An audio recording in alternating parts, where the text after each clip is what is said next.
You think about it from an organizational standpoint. If you have an organization that is trauma responsive, and by the way, this doesn't mean ever mentioning the T word. It doesn't mean having an office full of professional victims.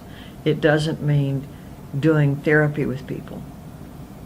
It's just real common sense. For example, if your limbic system is activated, your neocortex can't engage.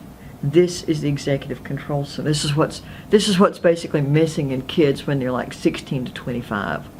You know.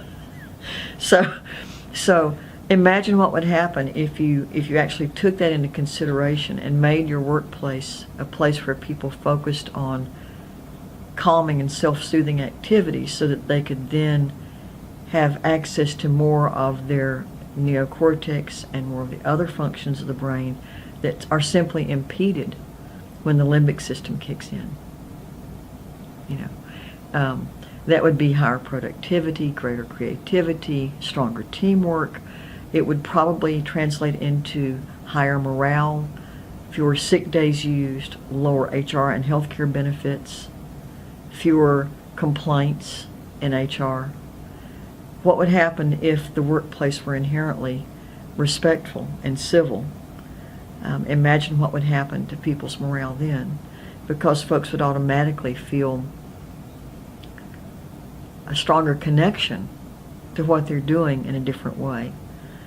To be able to work in a workplace that's respectful means that you're in a place where you're called by name, you're visible,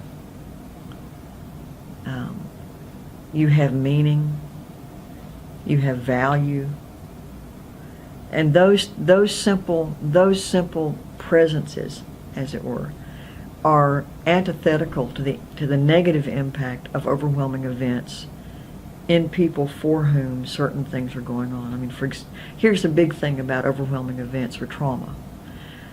Every single person reacts to it differently. We know what the markers are for trauma. We know that an overwhelming event that causes that a person can't integrate, can't make sense out of,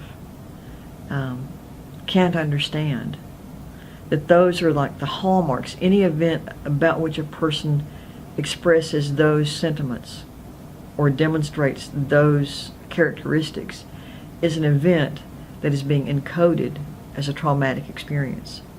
Now, how a person responds is based on an entirely different set of factors.